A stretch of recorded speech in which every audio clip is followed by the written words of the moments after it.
Okay, so we were learning at the beginning, what does that mean to trust Hashem and how faith and trust influence our life. And the introduction, we learned why it is so important. And now we're starting to learn how to be able to have faith and trust in Hashem. Why? Because we were created as human beings. We have brain, we have emotions, we have a heart. And most of the time, our body works different than the idea of being able to trust Hashem. Why? Because we were created to be able to believe what our eyes see. If my eyes see or feel, if my body feels, that means they exist. And if I don't see and I don't feel, it doesn't exist, right? And we started to learn what's the conditions of someone we can trust, okay? So we spoke about someone that we can trust because he loves me. What does that mean, a real love?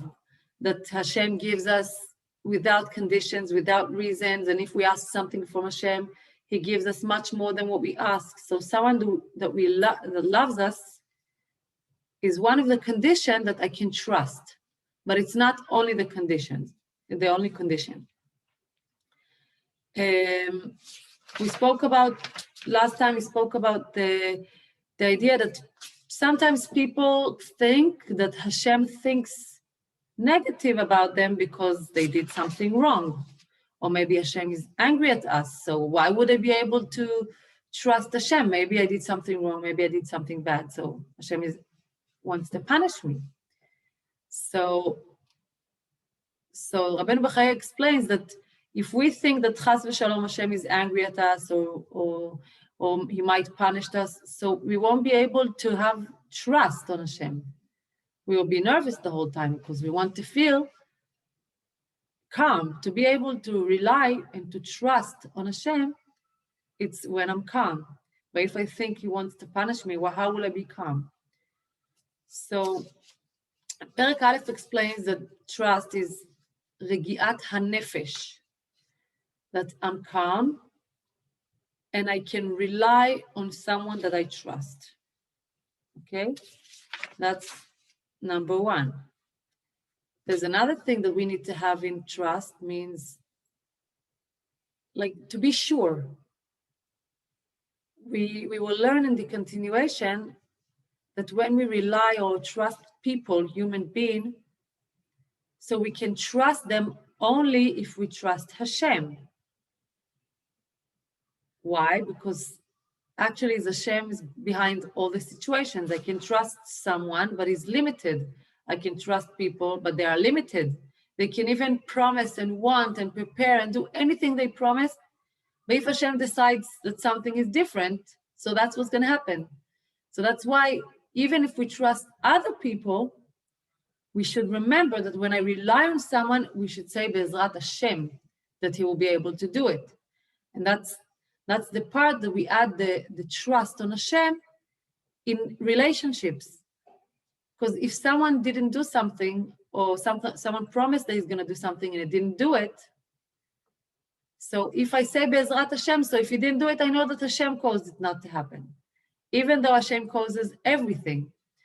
But I can rely on people only when I rely on Hashem that he will help them to do what they promised me to do. We spoke about the idea of hefker, that if we want to be calm and not to be worried, so we can think, okay, so just let's leave it, who cares about it? So that doesn't mean trust. If I feel calm because I'm fed up and I don't care about the problems, so it doesn't mean I have trust on Hashem. It means that I'm trying to ignore it, to ignore the situation. Okay,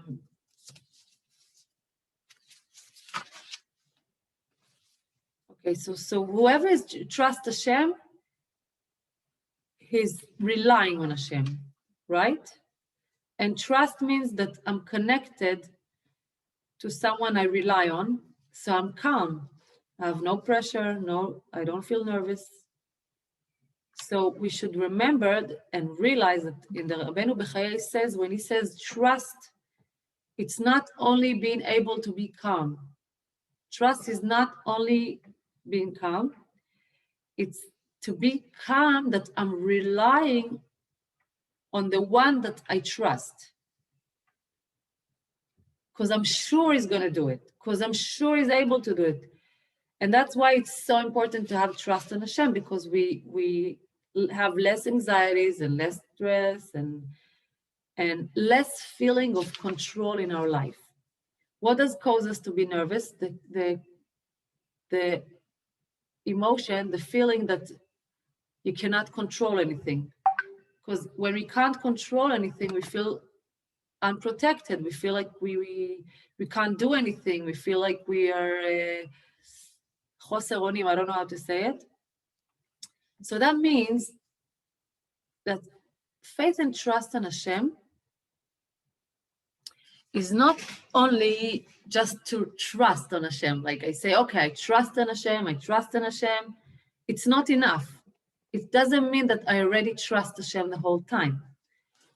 What can help me to be able to trust Hashem is when I understand that faith and trust in Hashem means emotional, mental relationship. That I feel connected to Hashem in my emotions, in my brain, in my knowledge. It's like a connection of a child and a parent. That he knows since he was born that his parents is the people that cares about him the most. Okay, and he knows they can trust them.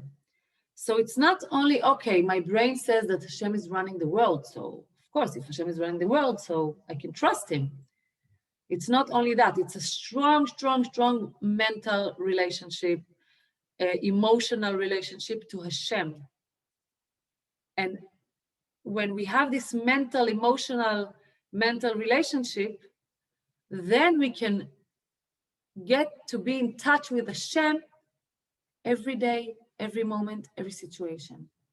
Now, of course, we're not perfect, and it's not so easy to think about Hashem the whole time and to rely on Hashem the whole time. But the more I practice my emotions to understand that Hashem loves me and Hashem cares about me, because if I feel like Hashem is against me or he wants to punish me, I won't be able to be calm.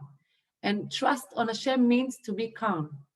Okay, so someone will say, okay, so I'll do whatever I want and I will trust Hashem. So the moment I rely on Hashem, I'm allowing Hashem's light to go into my life. The more I rely on him and I trust him, I become more part of him. Now, even though if someone did something wrong and he trusts Hashem, that he will take care of him and he will help him to get out of it or to correct the mistake that he's done. So still he can be calm because he knows that even if he did mistake and even if he feels like he did something wrong and how will he fix it and maybe he's bad or he did something not good. But when I know that Hashem is my Father and he has mercy on me and he can forgive me and he will help me, not only forgive, the knowledge of if I do something wrong so I get punishment is a powerful relationship. And with Hashem, Hashem doesn't want us to feel powerful relationship. It means that some of the things that we hear, okay, if we don't do that, so we won't do this. Actually, if I trust Hashem, I'm connected to Hashem's light. If I ignore Hashem, so the Hashem's light exists, but I'm ignoring it. So I'm the one not to be able to absorb it. So I don't feel connection, but Hashem is connected to me, right? Like if a child decides that he wants to go somewhere far away from his family, from his parents, and his parents care about him and worry about him and pray for him every day, and they find where is he, and they send him things without him knowing that it's from them. So they still taking care of the child, they're still sending love to their child, but the child doesn't know. So the idea of being able to trust Hashem is to be connected to Hashem's knowledge, to the knowledge that Hashem is with me the whole time. once somebody wrote to the Rebbe that he has a lot of problems and he has all kind of big problems in his business, in his shop, in his big business. So the Rebbe answered him something very interesting. The Rebbe wrote him, whatever I see in your note, that's the most big problem that you have, it's that you lost the trust on Hashem.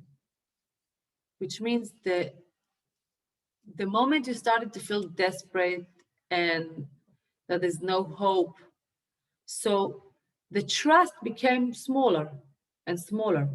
It doesn't mean that Hashem is not here. It doesn't mean that Hashem doesn't exist. It means that I'm not able to feel it and to see it.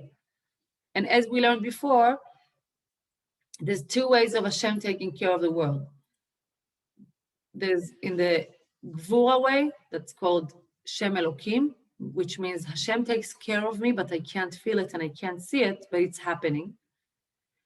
And the other way round is Shem Havaya, in the kindness way. So the kindness way is when Hashem shows me that he's taking care of me, that he shows me that he cares about me, that he shows me that he's supervising me.